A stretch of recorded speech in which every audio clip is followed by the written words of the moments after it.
Quiero saludar a todos los hermanos, amigos, familiares que podemos estar conectados a través de este medio del Facebook, del vivo, compartiendo la bendita palabra de Dios en este tiempo de tanta necesidad, creo, como nunca, de poder escuchar el mensaje de la bendita palabra de Dios.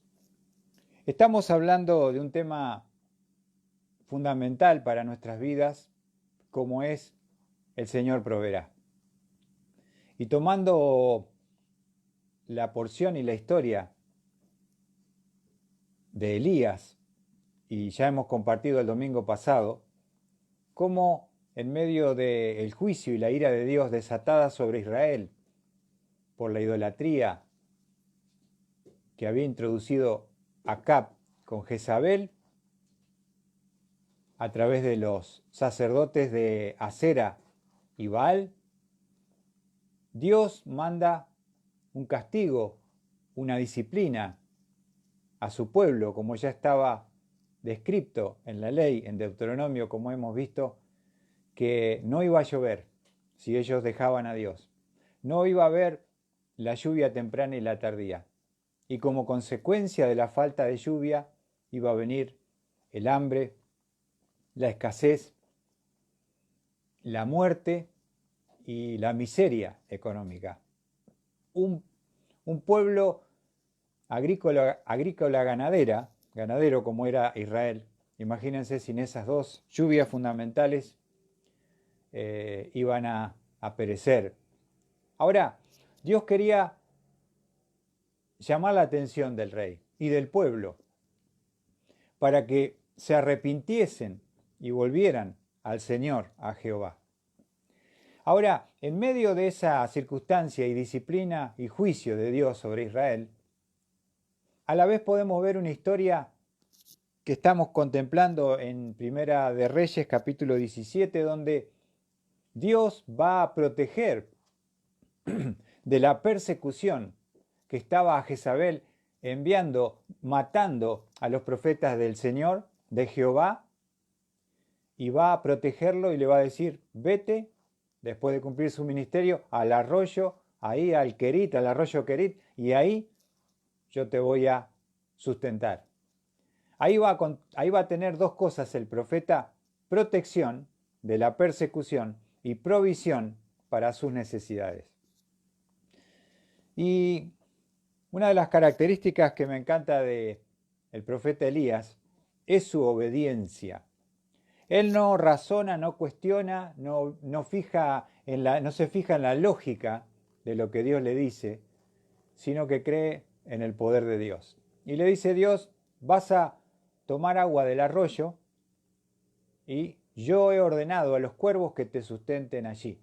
De mañana le traían pan y carne y de tarde le traían pan y carne al profeta Elías. Pero llegando, como hemos quedado en el versículo, vamos a ver allí, en el versículo 17:7 de Primera Reyes, sucedió que después de algún tiempo el arroyo se secó, porque no había caído lluvia en la tierra.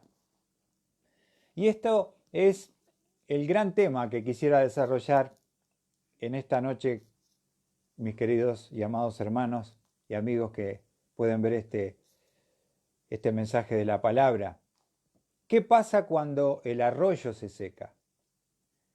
Porque Dios había provisto sobrenaturalmente a través de estos cuervos que podían traerle cada día el pan y la carne y el agua del arroyo. Pero toda fuente temporal de provisión en algún momento se termina.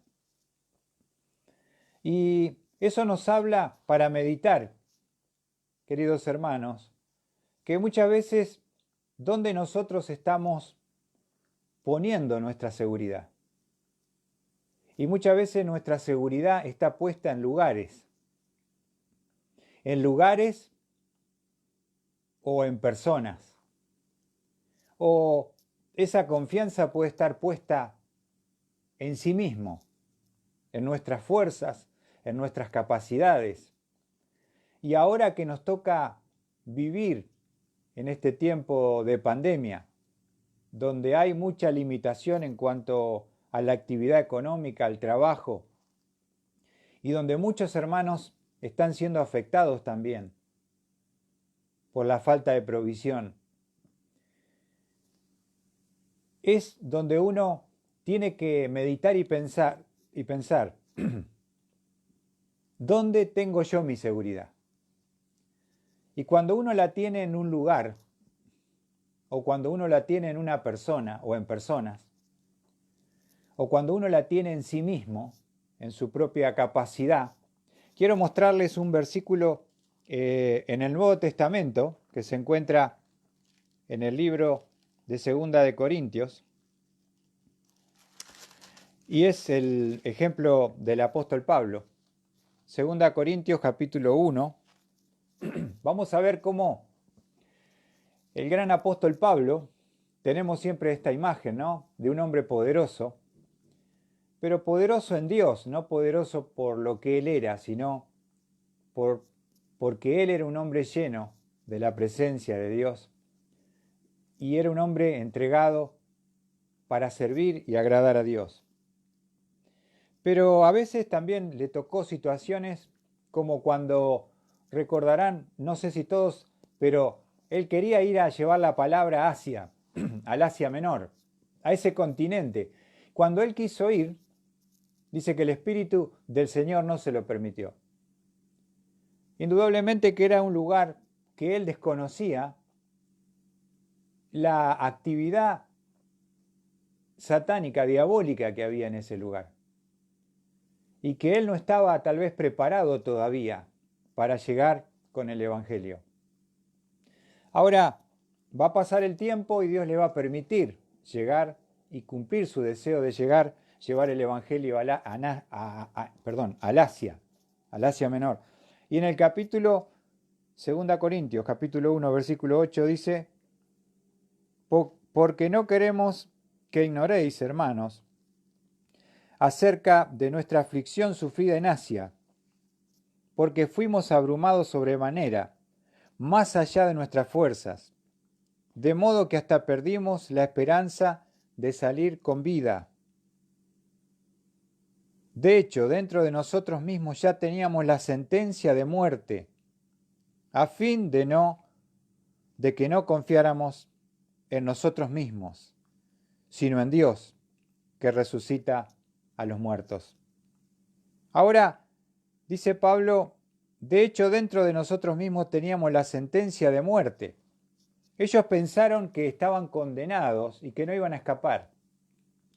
Y estaban pensando en un Dios que podía resucitarles, dada la circunstancia. Él lo dice acá. Pero lo que me encanta que dice acá también, hermanos, dice, a fin, ¿por qué Dios permite esta situación? A fin de que no confiáramos en nosotros mismos.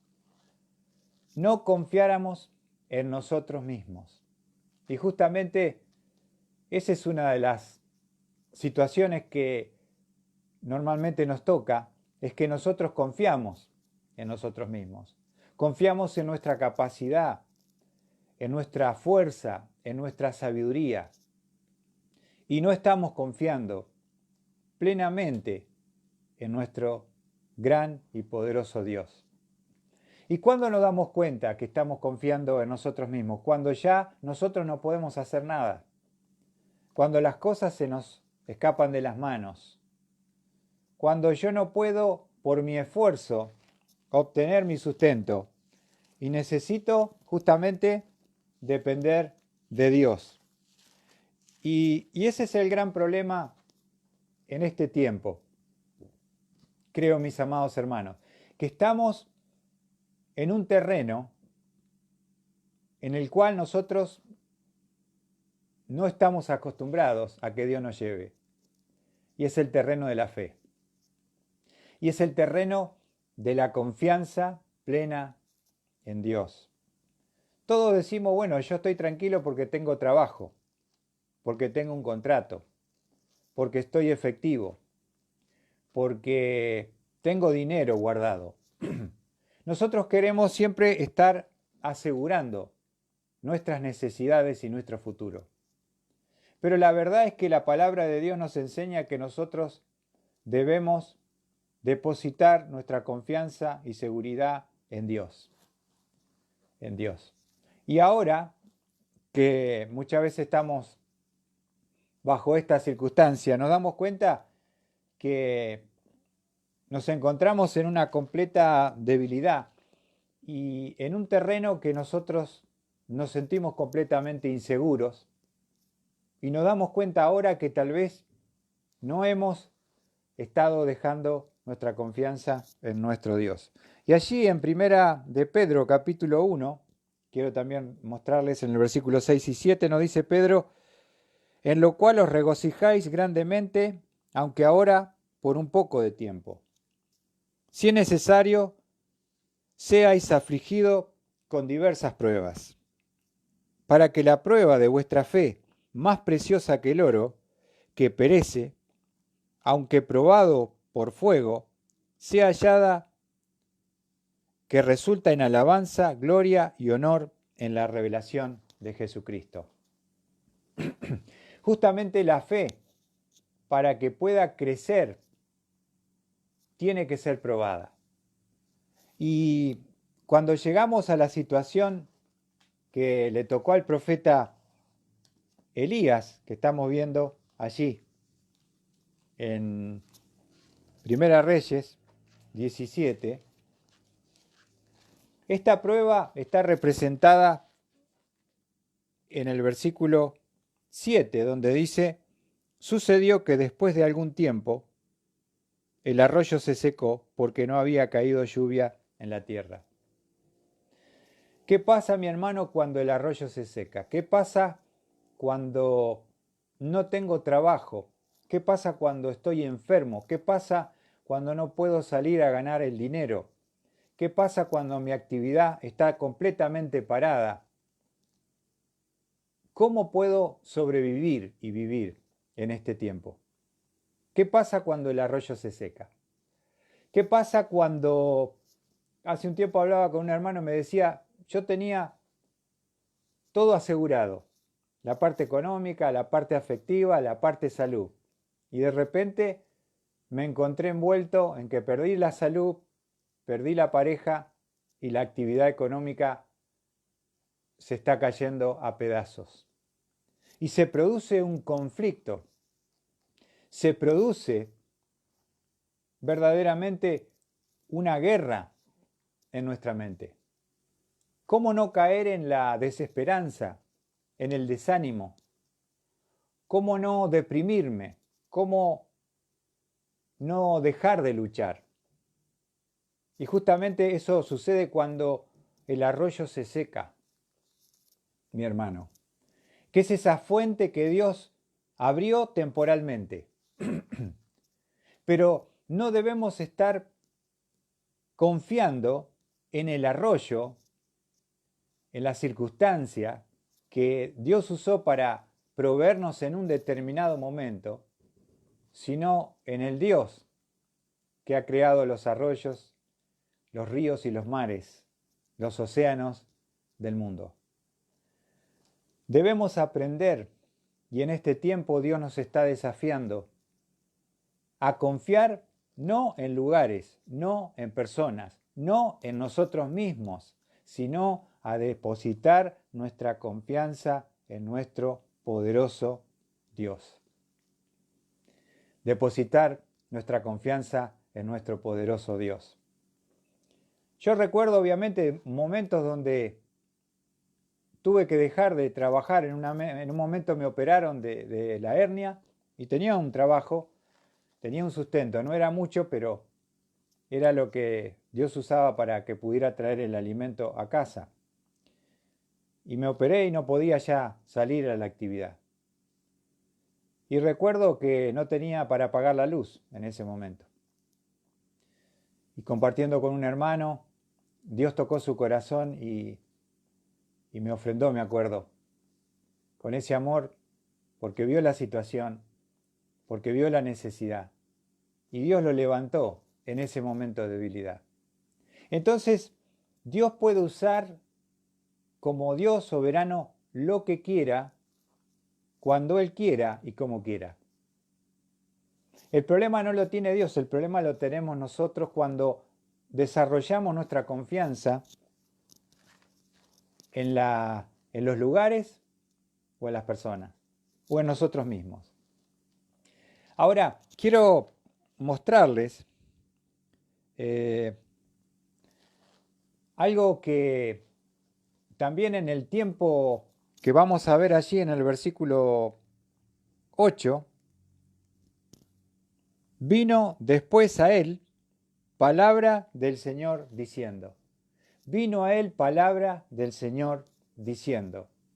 Ahora, el punto que estamos compartiendo a continuación es muy importante, porque ¿qué pasa cuando el arroyo se seca?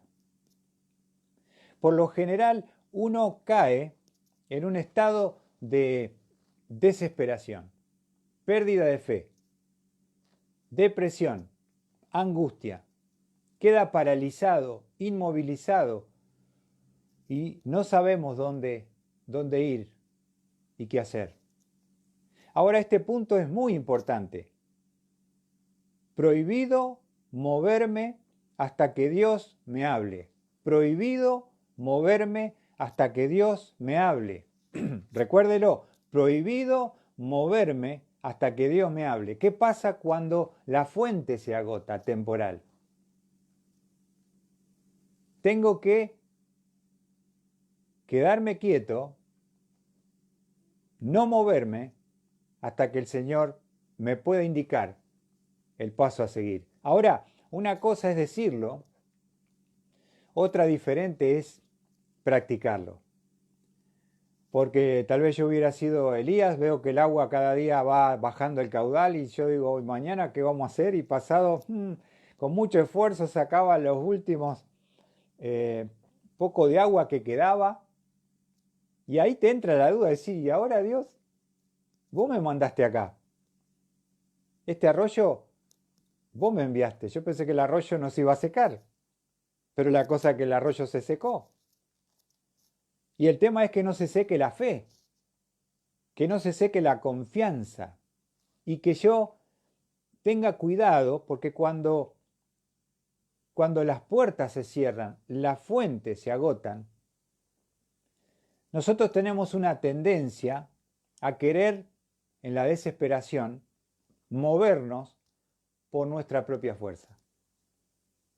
Yo me acuerdo de un hermano que estaba con nosotros en un tiempo. Él ya tenía más de 50 años y tenía que conseguir trabajo. Tenía una familia, 2 hijos. Y recuerdo bien que él me decía que salía a las 7 de la mañana y volvía a las 6, 7 de la tarde caminando kilómetros, porque a veces no había para gastar en el colectivo, tirando los currículum para ver si una fábrica lo tomaba. Y él me decía siempre, en ese momento, con la edad que yo tengo, me decía, ¿quién me va a tomar? Así es que él agarró un trabajo de seguridad y dejó ya de congregarse.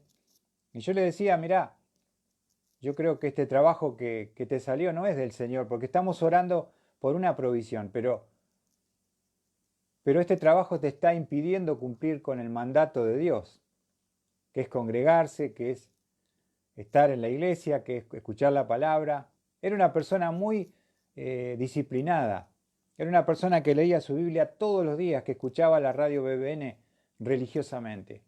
Empezó el nuevo trabajo y lo empecé a ir a visitar y un día llegando ya algunos meses, él me decía que era la voluntad de Dios, que él había orado y que le salió esa oportunidad.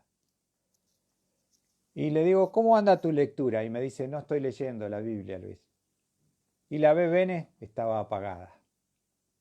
Y su fe se estaba extinguiendo. Así que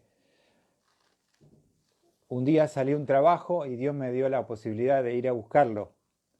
Y lo encontré en un country trabajando por un problema de columna, tratando de hacer cavando para una pileta y saber que al otro día no se iba a poder mover, pero no tenía otra opción. Estaba sufriendo y le habían dado como una gauchada a ese trabajo, aunque él físicamente no estaba en condiciones. Y yo le vengo a decir, mirá, acá hay una oportunidad. Tenés que presentarte, llenar los datos y hay una oportunidad de trabajar. ¿Y saben qué pasó? Fue a la entrevista, se hizo los análisis, los exámenes, entró con más de 54 años a trabajar y le tomaron. ¿Por qué? Porque a veces nosotros usamos la lógica en vez de la fe. Y a veces cuando uno está desesperado es donde uno comete un pecado que se llama el pecado de la impaciencia. El pecado de la impaciencia. ¿Cuándo lo cometemos? Cuando estamos siendo probados en nuestra fe. Cuando el arroyo se seca, muchas veces puede aparecer este peligro que es el pecado de la impaciencia. El pecado de la impaciencia. Les quiero dar un ejemplo bíblico. Si están con sus Biblias allí pueden abrir en 1 Samuel capítulo 13. 1 Samuel capítulo 13. Vamos a ver allí la historia del primer rey de Israel, llamado Saúl. Y Saúl va a tener que enfrentar a uno de sus peores enemigos, que eran los filisteos. Y vamos a aprender de la historia cómo uno puede caer en el pecado de la impaciencia. ¿Y qué consecuencias tiene el pecado de la impaciencia cuando uno lo comete? 1 Samuel capítulo 13. Vamos a ver, en primer lugar, les quiero leer allí en el versículo 5. Dice, y los filisteos se reunieron para pelear contra Israel. 30.000 carros, 6.000 hombres a caballo, gente tan numerosa como la arena de la orilla del mar. Y subieron y acamparon en Micmas, al oriente de Bet-Aven. Vemos que Samuel como rey, dirigiendo a la nación y el pueblo de Dios, se va a enfrentar a un enemigo numeroso y poderoso, como eran los filisteos. Aquí se nos describe 30.000 carros, es una barbaridad, 6.000 hombres a caballo, tenía el doble de gente que el rey Saúl, y gente tan numerosa como la arena de la orilla del mar. Eran poderosos, estaban organizados y estaban listos para la pelea, para la batalla contra Israel. Saúl, el rey, era su líder. Ahora vamos a ver qué pasó. Vamos a ver el problema del ejército de Israel. Tenía tres problemas el ejército de Saúl, de Israel. En primer lugar lo vamos a encontrar, el primer problema, en el versículo 6. Dice, cuando los hombres de Israel vieron que estaban en apuros, pues el pueblo estaba en gran aprieto, el pueblo se escondió en cuevas, matorrales, en peñascos, en sótanos y en fosos. Ahora imagínate que vos liderás un ejército y parte de ese ejército se empieza a esconder como si fueran ratas, ¿no? Huyendo a las cuevas. Todo el lugar donde uno se podía meter o tirar, ahí estaban los soldados de Saúl. Se estaban tirando allí, escondiéndose, ¿no? Pero no solamente eso, en el versículo 7 dice, también algunos de los hebreos pasaron el Jordán a la tierra de Gat y de Galad. Ahora, esto para que lo entendamos, se fueron huyendo, pasaron el Jordán y se fueron para el otro lado donde era la pelea. Huyeron como desertores por el miedo. Pero también les quiero comentar, hay algo más también en el versículo 7.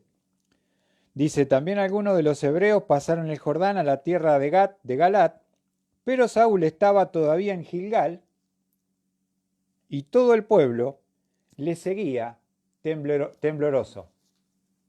Ahora, gente que se esconde como rata en cualquier lugar donde puede esconderse y hay un pozo, un agujero o una cueva. otros que desertaron y se fueron, cruzaron el Jordán y se fueron para el otro lado opuesto al lugar donde estaba la batalla. Pero los que quedaban estaban temblando los que le seguían. Qué cuadro, ¿no?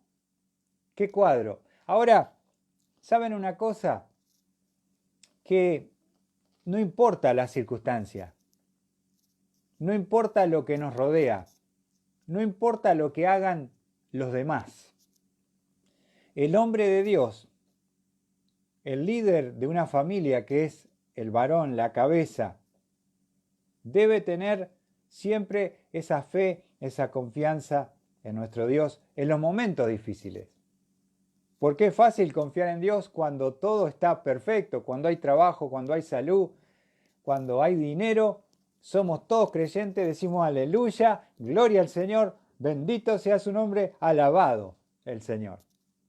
Pero cuando te dicen te echamos del trabajo, estás enfermo, no hay un peso en casa, ¿qué vamos a hacer? ¿De qué vamos a vivir? ¿Cómo vamos a comer? Es allí donde el hombre de Dios se debe levantar. Ahora Saúl, vamos a ver la respuesta y la reacción de Saúl. El pecado de impaciencia de Saúl lo va a cometer en el versículo 8. Él esperó 7 días conforme al tiempo que Samuel había señalado, pero Samuel no llegaba a Gilgal y el pueblo se le dispersaba. Estas son las circunstancias. Quiero comentarles para que entendamos que antes de ir a la batalla contra el enemigo, tenía que venir el sacerdote, que era Samuel, a hacer el sacrificio e invocar el favor de Dios. ¿Y quién daría la batalla? No debían confiar en el ejército que tenían. Por más que los hombres sean débiles y estén temblando, y otro grupo haya desertado, y otros se tiraban en las cuevas y en los pozos, en los matorrales, se escondían como ratas, no importa la circunstancia. Lo que no debe mover nuestro corazón no son las circunstancias, sino justamente ¿qué es? Nuestra convicción de que la batalla la va a ganar el Señor. Y el Señor no necesita a ninguno de nosotros, ni al rey, ni al ejército, ni los caballos, ni nada, para darle la victoria a su pueblo Israel. Porque la conquista y la victoria están dadas por medio de la fe, mi hermano. No por lo que somos, no por lo que podemos, sino por lo que Él es y por lo que Él puede. Ahora, acá dice que Samuel, dice el versículo 8, él esperó 7 días porque él prometió que a los 7 días iba a venir para hacer el sacrificio. Pero acá dice, él esperó 7 días conforme al tiempo que Samuel había señalado, pero dice, pero Samuel no llegaba a Gilgal y el pueblo se le dispersaba. Oh, qué difícil, ¿no? Cuando las cosas se te empiezan a salir de control. Cuando todo parece oscuro, pareciera que hubiera un callejón sin salida. Qué difícil es tomar decisiones correctas cuando las circunstancias son tan difíciles. Y vamos a ver qué pasó. Entonces Saúl dijo, traedme el holocausto y las ofrendas de paz, y él ofreció el holocausto. Ahora, ¿qué pasó? Como Samuel, teóricamente, no venía, y él no había pedido el favor del Señor, de Jehová, él, escuchen bien, él termina haciendo el sacrificio. El rey. El sacrificio lo tenía que hacer el sacerdote. Él como rey no podía ni debía hacer el sacrificio. ¿Y qué pasa cuando uno cae en el pecado de la impaciencia? Terminamos haciendo lo que no debemos, tomando acciones basadas en las circunstancias y terminamos pecando y desobedeciendo a nuestro Dios. Porque Dios nos pone a veces al límite, a ver cuánto confiamos en Él. Pero Dios nunca nos va a desamparar. Pero Dios nunca va a llegar tarde, mi hermano. Él tiene, los tiempos de Dios son perfectos. Ahora, uno puede caer en el pecado de la impaciencia, de no saber esperar hasta que Dios indique qué camino hay que tomar. Uno hace lo lógico y hace ese manotazo de ahogado, perdonen la expresión, basado en el miedo, en la inseguridad y en el temor. ¿Y qué hizo Samuel? ¿Qué hizo Saúl, perdón? Saúl hizo lo que tenía que hacer Samuel. Hizo él el sacrificio. No esperó la llegada del sacerdote. Ahora, qué tremendo porque dice en el versículo 10, y sucedió que tan pronto como terminó de ofrecer el holocausto, he aquí que Samuel vino y Saúl salió a su encuentro para saludarle. ¡Oh! Yo me imagino la cara que puso cuando dijo, uy, allá viene el sacerdote.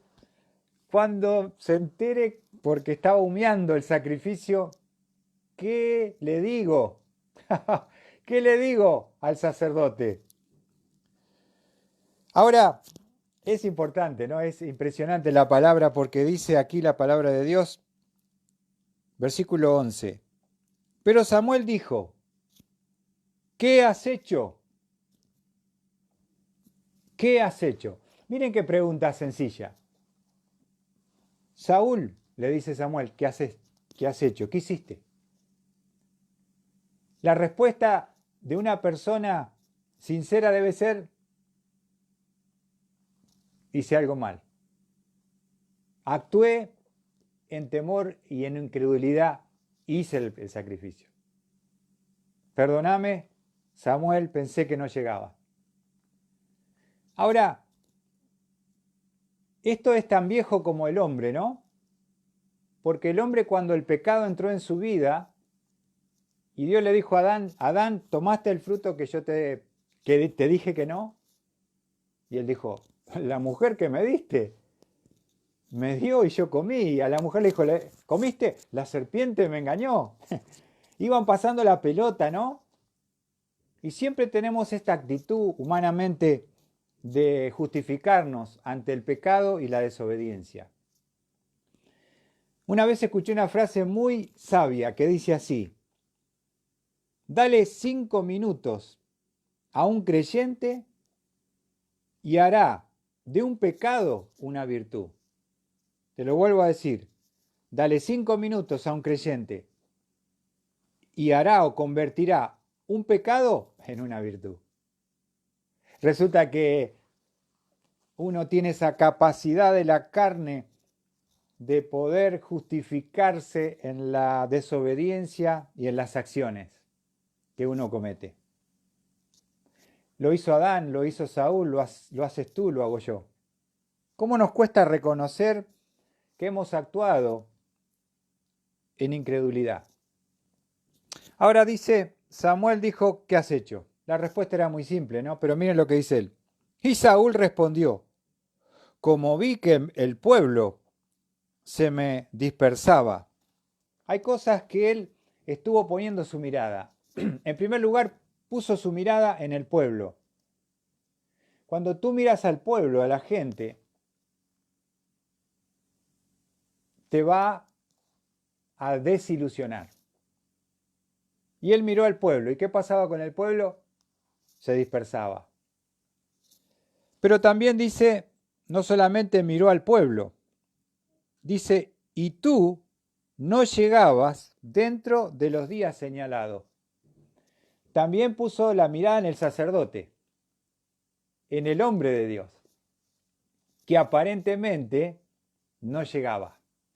El pueblo se desertaba. Y otra mirada que él puso, dice, y que los filisteos estaban reunidos en Micmas. Estuvo mirando al enemigo. Y siempre que miremos al pueblo, miremos al líder, miremos al enemigo, vamos a creer que tenemos justificación para caer en el pecado de la impaciencia. ¿Cuántas personas que son grandes hermanos y grandes hermanas y en algún momento de necesidad más extrema viene el tentador y nos dice, alguien que está orando por una pareja por años, que tiene una cierta edad, que dice, se me va el tren, ¿qué hago? Justo se presenta un incrédulo que le falta tomar decisión nomás. Es casi santo. Y ya lo veo como de Dios. Y acá está el pecado de la impaciencia. Ese pecado de la impaciencia cayó a Abraham, que pasando el tiempo de la promesa vino un día Sara y le dice, mira, yo no puedo tener hijos, ya pasó bastante tiempo. Abraham, llegate a mi sierva Agar y tené con ella, seguramente que va a ser el plan de Dios. Y tuvieron a Ismael. ¡Oh! Y ahí se empezó a burlar la sierva de su señora, de que ella era madre, ella no. Y lo terminó echando a la sierva y a Ismael lo dejó tirado en el desierto. Y se le armó un problemón al padre de la fe. Todos tenemos momentos donde dudamos, donde caemos en el pecado de la impaciencia. Un trabajo que estamos orando desesperado y lo primero que nos tiran dice, ni le pregunto al pastor, ni busco un versículo, ni le pregunto a una hermana, a un hermano que me guíen si será de Dios. Yo lo agarro y que Dios me ayude. Una pareja, un trabajo, un negocio, algo que yo quiero comprar o tener. Debo descansar, debo orar, debo pedir la sabiduría de Dios para no caer en la incredulidad, porque siempre va a ser con un fruto amargo ese acto de incredulidad, ese pecado de impaciencia, mi hermano. Ahora, quiero mostrarte cómo termina el razonamiento de Saúl. Saúl dice, yo miré al pueblo, se dispersaba. Miré a Samuel, no llegaba. Miré los enemigos, estaban todos ahí poderosamente ordenados y yo tenía que hacer algo. Y dice el versículo, esta versión de las Américas me encanta cómo lo define. Dice el versículo 12, miren cómo dice Saúl. Y me dije, ahora los filisteos descenderán contra mí en Gilgal. Y no he implorado el favor del Señor. Así que me vi forzado y ofrecí holocausto. ¡Ja! Me vi forzado. Con todas esas argumentaciones de Saúl, que no sé si la había planeado, si las pensó, pero las ordenó por puntos, el pueblo, vos no venías, los enemigos, escúchame, me vi forzado. O sea, no me quedaba otra que desobedecer y pecar.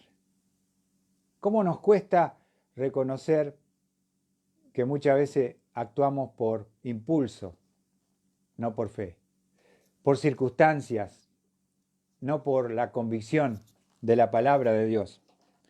Mi hermano, ¿cuál fue la respuesta del sacerdote hacia el rey? Fíjense, vamos a terminar con esta parte, ¿no? Dice, Samuel dijo a Saúl, has obrado neciamente.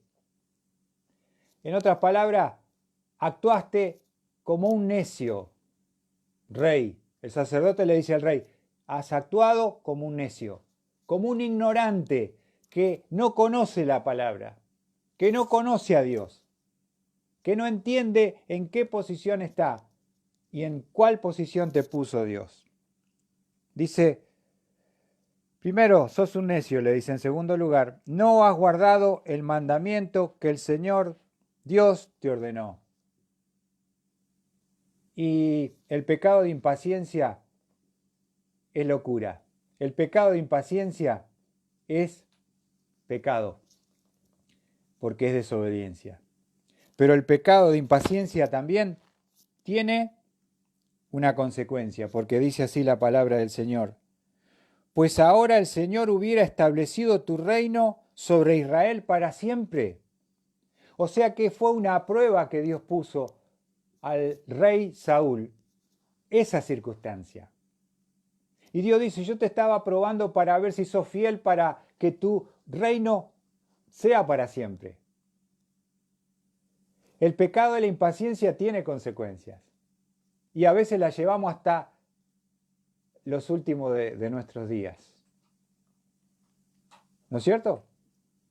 Si bien Dios es un Dios que perdona, un Dios de misericordia, un Dios que da oportunidad, pero el pecado, cuando Dios marca una consecuencia, Dios perdona, pero llevamos la consecuencia.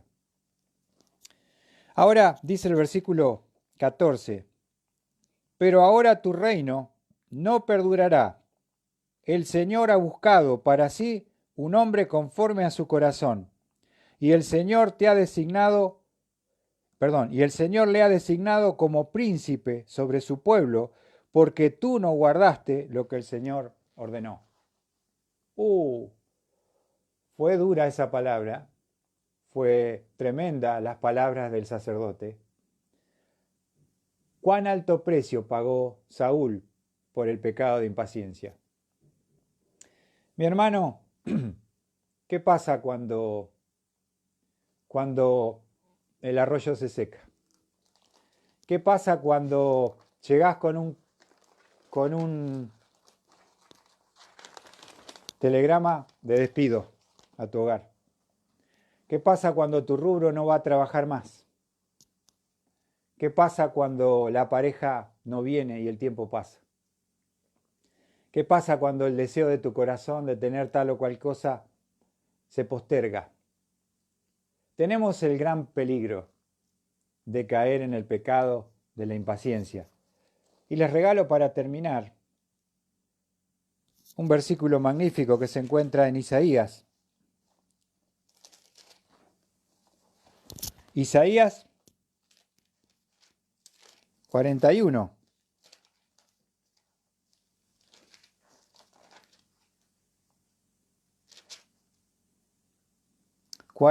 Isaías 40.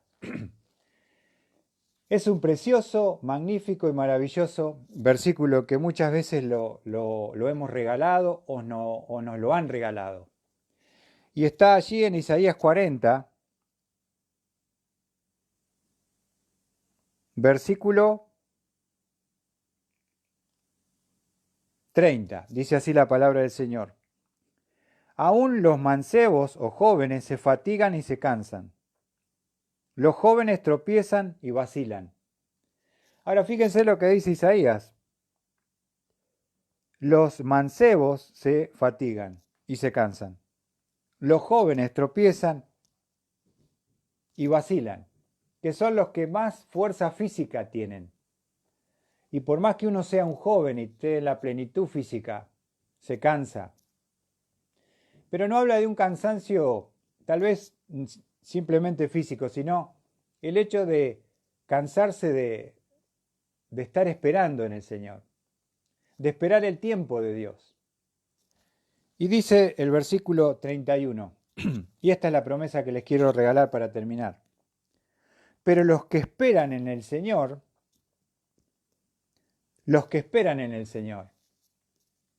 y el tiempo, cuando el arroyo se seca, la fuente es quitada, es un tiempo para esperar en el Señor. Ahora, hermano, hermana, cuando yo puedo esperar en el Señor, cuando no me canso, me fatigo o me pongo mal, sino, ¿cómo puedo esperar? Justamente porque la espera es saber confiar en Él. Es decir, yo no voy a actuar, no me voy a mover, no voy a decidir, sino voy a esperar la respuesta de Dios, en el tiempo de Dios. Porque Dios atiende mi oración, ve mi necesidad, nunca llega tarde. Samuel no llegó tarde, llegó en la hora y el tiempo convenido. Pero a veces nosotros, en nuestra impaciencia, en nuestra falta de fe, estamos desesperados y comenzamos a dar manotazos de ahogado. Pero la promesa y el regalo de este versículo dice, pero los que esperan en el Señor. Hay un poder en los que esperan en el Señor. Si tú puedes esperar en el Señor y no dejarte mover por circunstancias, sentimientos, personas que te llenan la cabeza y te dicen y te hablan, ¿no? Que Satanás los envía para ver si estás descansando en Él? ¿O vas a arrancar y vas a salir como loco por tu fuerza, en tu sabiduría, a proveer lo que vos querés? Dice, pero los que esperan en el Señor, escuchen, dice, renovarán sus fuerzas. El poder está en esperar. Entonces, si uno tiene esa confianza de saber esperar, hay una promesa. Dios va a renovar tus fuerzas porque estás cansado. ¿Cómo no caer en el desánimo físico? Y Dios dice una promesa, si tú esperas en mí, yo voy a darte fuerzas físicas. Dice, se remontarán con alas como las águilas.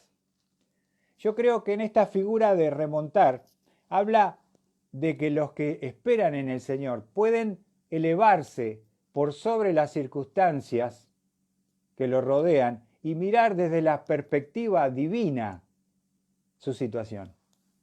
¿Se entiende? Mirar cómo Dios ve mi vida, no como yo la veo por las circunstancias. Tengo que elevarme como el águila para ver desde la perspectiva divina cuál es su plan o su proyección. Necesito alas para elevarme por sobre la tormenta. El águila puede volar sobre la tormenta y no ser afectado. Ese es el poder que Dios te da. Y después dice, correrán y no se cansarán. Correrán y no se cansarán. Caminarán y no se fatigarán. A veces para que haya una respuesta hay que caminar. Hay que llamar, hay que golpear. Como dice Mateo 7:7, ¿se acuerdan? Pedid y se os dará. Pero después dice, buscad. Hay una parte que yo tengo que hacer. Por ahí yo tengo que moverme, tengo que andar, pero en el poder de Dios. Buscad y hallaréis. Llamad, yo tengo que golpear puertas y se os abrirá. Porque el que pide es oído, el que busca halla y el que golpea se le va a abrir. Es la promesa.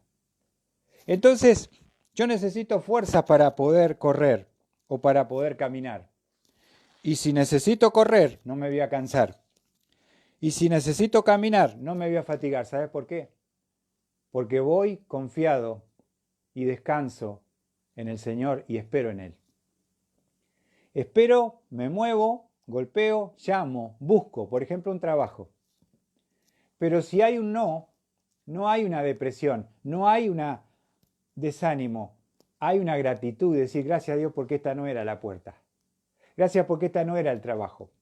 O la persona me rechazó, me dejó. Gracias a Dios porque esta no era la persona que vos me querías dar como para compartir mi vida como pareja. Muchas personas están en esa lucha. Y es dura para nosotros, es dura para la carne, es dura para el ser humano. Es decir, ¿será que Dios no me escucha? ¿Será que Él no me va a dar nada? Me miro a mí mismo, miro las circunstancias, miro lo que dicen y me debilito. Pero si yo espero en el Señor, voy a poder correr, voy a poder caminar, voy a poder elevarme sobre las circunstancias y ver con la perspectiva divina. Y ese, mi hermano, es la promesa que le quiero dejar en el nombre de Dios en esta noche. Isaías, capítulo 40, versículo 31. Pero los que esperan en el Señor, esa es la condición. ¿Estás esperando en el Señor? ¿Te faltan fuerza?